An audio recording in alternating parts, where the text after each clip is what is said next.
Hari ini kita akan masuk bagian yang keempat dalam seri khotbah bulan ini, Help from Above.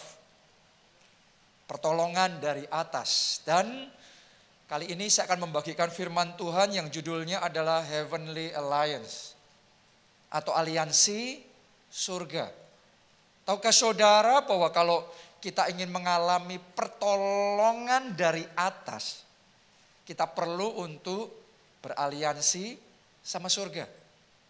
Jadi sekutunya surga. Kalau Anda masih ingat dalam pelajaran sejarah, waktu Perang Dunia Kedua, ada yang namanya pasukan sekutu. Benar? Ya, itu mereka beraliansi. Jadi ada negara-negara perangnya enggak sendiri, tapi mereka beraliansi. Kenapa? Karena bersama-sama mereka lebih kuat. Kalau sendirian mereka kalah. Tapi karena bersama-sama, karena beraliansi, harusnya kalah jadi menang. Saya berdoa mulai hari ini enggak ada lagi yang menjalani hidup saudara sendiri. Dengan kekuatan sendiri. Dengan pemikiran hikmat sendiri. Mulai hari ini kita semua jalannya sama Yesus. Berjuangnya sama Yesus. Karena kalau saudara jadi sekutunya Yesus, Anda jadi sekutunya surga. Saat Anda terdesak, Yesus tidak tinggal diam. Saat kita terpojok, surga turun tangan. Dan kalau surga yang turun tangan, harusnya kita kalah, akan dibalik jadi menang. Mulai hari ini saya deklarasikan kekalahan berseri dalam hidupmu berhenti. Dirubah jadi kemenangan berseri yang tidak pernah habis, terus berlanjut from glory to glory. Tuhan kerjakan di dalam hidup saudara. Oke, karena itu penting sekali untuk kita membangun aliansi dengan surga. Itu yang dialami oleh Yosua. Minggu lalu kita belajar Yosua, bangsa Israel sedang perang melawan gabungan pasukan 5 kerajaan orang Amori. Kalau perang 1 lawan 1, masih ada kemungkinan 50-50. Menang atau kalahnya. Tapi kalau 1 lawan 5, tentunya kekuatan mereka lebih besar. Lebih kuat. Tapi yang mereka nggak tahu, yang gabungan 5 pasukan orang Amori ini nggak sadar, adalah sekalipun kayaknya Yosua dan bangsa Israel sendiri, tapi Yosua ini, bangsa Israel ini beraliansi sama surga. Walaupun kayaknya nggak kelihatan, tapi seringkali justru yang nggak kelihatan itu powernya lebih besar. Oke, bisa saja secara mata jasmani kita nggak ngelihat Tuhan. Tapi saya mau yakinkan saudara, kalau dia sudah memutuskan untuk bekerja dalam hidup saudara, tidak ada kekuatan neraka manapun yang bisa menembus pertahanan itu. Kalau Tuhan yang membuka pintu buat saudara, tidak ada manusia manapun yang bisa menutup pintu saudara. Dan mulai hari ini Tuhan yang bekerja, Tuhan yang berperang, dan Tuhan yang memberikan kemenangan. Bahkan kemenangan gilang gemilang di dalam kehidupan saudara. Itu yang dialami oleh Yosua, harusnya kalah, jadinya menang. Karena dia gak sendiri. Karena beraliansi sama surga. Itu juga yang dialami oleh bangsa Israel ketika mereka keluar meninggalkan tanah perbudakan di Mesir. Awalnya Firaun mengizinkan bangsa Israel keluar. Tapi ternyata belum terlalu lama, belum terlalu jauh, Firaun berubah pikiran. Dia kirimkan seluruh pasukannya untuk mengejar dan kemudian mencelakakan orang Israel. Tapi yang tidak disadari oleh orang Mesir, oleh Firaun, adalah yang menuntun dan yang memimpin bangsa Israel pada waktu itu adalah Tuhan sendiri. Benar, zaman itu Mesir negara superpower. Kalau dibandingkan sama Israel, jauh. Karena Israel terlalu lemah, sudah ratusan tahun diperbudak oleh orang Mesir. Jadi secara manusia sebenarnya nggak ada kekuatan apapun untuk melawan.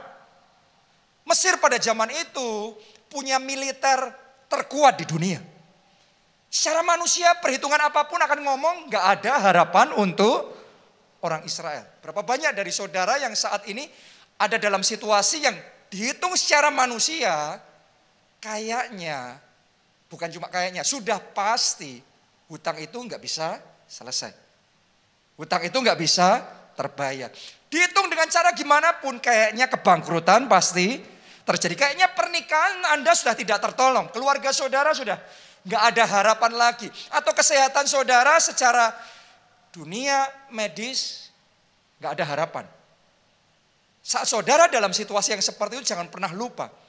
Itu yang dialami bangsa Israel. Walaupun secara manusia nggak ada harapan. Tapi karena yang menyertai mereka adalah Tuhan.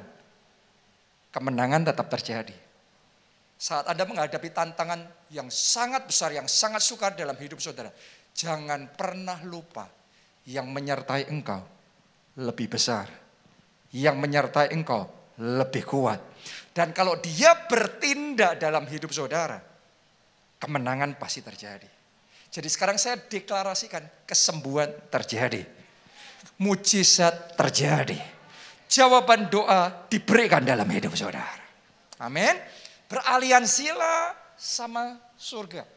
Itu pihak yang jadi jaminan, pasti kemenangan. Pihak yang terkuat dari semua yang terkuat. Kalau beraliansinya salah, beraliansinya sama yang lemah, jadinya kalah. Jadi jangan sampai salah, karena kadang-kadang orang menilainya salah, ngambil keputusannya jadi salah. Bukannya beraliansi sama surga, sebagian orang beraliansinya sama kegelapan. Beraliansinya sama dunia. Kita pikir ya untuk supaya cepat kaya, berapa banyak orang saya perhatikan cari jalan pintas, pesugihan, pergi ke dukun. Terus paranormal, menjalankan berbagai macam ritual, pakai jimat macam-macam. Awalnya mungkin kayaknya indah, tapi yang kayak gitu akhirnya pasti pahit. Akhirnya pasti celaka. Saya mau ngomong sama saudara, kalau di saat kita menghadapi kesulitan, yang kita pilih adalah kita berjalan di dalam kegelapan. Pakai cara-cara di luar Tuhan. Cara-cara yang tidak berkenan di hadapan Tuhan. Kayaknya ini promising, kayaknya ini menjanjikan. Tapi ujungnya maut. Alkitab sendiri ngomong ada jalan yang disangka orang lurus. Tapi ujungnya maut. Saya ngerasa waktu nanti saya bacakan sama saudara satu ayat ini. Ada 1-2 orang di sini ada dalam situasi yang sama. Dan kalau saudara perhatikan firman Tuhan hari ini.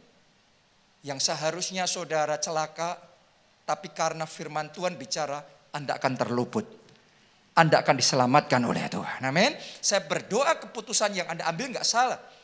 Anda bisa ambil keputusan yang benar, dan Anda mengalami help from above. Anda mengalami pertolongan dari atas. Tuhan kirimkan bagi saudara. Mari kita baca 2 Tawarik 28. Kita mulai ayat 16 dan 17 terlebih dahulu. Pada waktu itu Raja Ahaz menyuruh utusan kepada Raja Negeri Asyur untuk memohon bantuan. Saya mau tanya sama saudara, kalau sampai Raja minta bantuan, berarti orang yang dia minta bantuan dianggap powerful apa tidak? Yes, kalau Anda dalam posisi seperti Raja Ahaz sampai saudara minta bantuan, Anda mesti yakin orang yang Anda minta bantuan itu sanggup untuk menolong. Ya, tapi yang seolah-olah sanggup belum tentu dia benar-benar sanggup. Yang seolah-olah mau belum tentu dia benar-benar akan menolong. Jadi kalau minta pertolongan pun jangan minta pertolongan sama orang yang salah. Ini warning ya. Saya rasa kuat sekali dalam hati saya. Saya sudah khotbah dari pagi tadi, tapi saya nggak ngomong kayak gini di ibadah sebelumnya. Karena saya rasakan Roh Kudus bicara ada orang di sini saudara sedang kepepet dan saudara butuh bantuan tapi Anda hampir datang sama orang yang salah. Atau sedang malahan, saya rasakan mungkin sedang ini. Ya Anda sedang minta tolong sama orang yang salah. Saudara mesti buka hati, dengarkan pesan Tuhan ini karena Tuhan mau meluputkan saudara. Jangan sampai ambil keputusan yang salah. Karena kalau minta tolongnya sama pihak yang salah, jadinya semuanya salah kaprah. Lanjutkan dulu pembacaan kita, ayat 17. Karena orang Edom telah datang pula dan mengalahkan Yehuda. Serta mengangkut tawanan-tawanan. Jadi mereka sedang dalam kondisi yang terdesak. Ayat 20, kita lompat ayat 20, ditulis begini. Maka datanglah Tilgat-Pilneser, raja negeri Asyur kepadanya. Tadi saya tulis, Raja Ahaz minta tolong sama Raja Asyur. Sekarang orang yang dia minta tolong datang nih. Ya, tapi lihat, karena minta tolongnya sama pihak yang salah, apa yang terjadi? Hanya bukan membantu dia, melainkan apa? Menyesakkan. Wow. Kalau Anda dalam keadaan yang kepepet, Anda minta tolong sama pihak yang salah, Anda cuma dimainin aja. Karena itu bukan akan menolong saudara, itu hanya situasi yang dipakai untuk dimanfaatkan, untuk memainkan, untuk menyesakkan. Ini yang terjadi kalau minta tolong sama pihak yang salah. Ayat 21. Walaupun Ahaz merampas barang-barang dari rumah Tuhan dan rumah raja dan dari rumah para pemimpin dan menyerahkan semua itu kepada raja negeri Asyur. Namun perbuatannya itu tidak menguntungkan dia. Sudah habisnya banyak, korbannya banyak, tapi gak ada hasilnya. Tidak menguntungkan. Nah ini Tuhan mau kasih warning sama 1-2 orang di tempat ini. Saya rasakan Roh Kudus yang bicara kuat sekali nih. Khusus di ibadah ini kok saya tahu ini. Ayat ini Tuhan mau pakai untuk bicara sama saudara. Jangan minta tolong yang sama karena Anda hanya akan dimainkan kalau minta tolong sama orang yang salah. Sama pihak yang salah, hati-hati. Lanjutkan dulu. Ayat yang ke-22. Dalam keadaan terdesak itu, Raja Ahaz ini malah semakin berubah setia terhadap Tuhan. Kalau saudara sedang terdesak, jangan tinggalkan Tuhan. Anda yang sedang terdesak, mendekatlah sama Tuhan. Amin. Jangan melakukan kesalahan seperti Raja Ahaz ini. Konyol sekali raja yang satu ini. Ayat 23. Ia mempersembahkan korban pada para allah orang Damsyik yang telah mengalahkan dia. Pikirnya yang membantu raja-raja orang Aram adalah para allah mereka. Kepada mereka lah aku akan mempersembahkan korban. Supaya mereka membantu aku juga. Tetapi Allah-Allah itulah yang menjadi sebab keruntuhan bagi dia dan bersama-sama dengan dia bagi seluruh Israel. Jadi ternyata ketika dia runtuh bukan cuma dia. Orang-orang di sekelilingnya juga runtuh. Bahkan di sini tulis seluruh Israel. Kalau kita ambil keputusan yang salah, dampaknya bukan cuma ke kita yang kena loh. Keluarga kita juga kena. Orang-orang yang kita sayangi di sekeliling kita juga ikut kena juga. Jadi ternyata yang dia anggap akan menolong dia malah jadi penyebab keruntuhannya. Itu hanya terjadi kalau kita minta tolongnya sama pihak yang salah. Kenapa? Kalau saudara datangnya sama pihak yang salah, datangnya bukan sama Tuhan, datangnya sama pihak kegelapan. Alkitab ngomong begini, iblis itu kayak pencuri.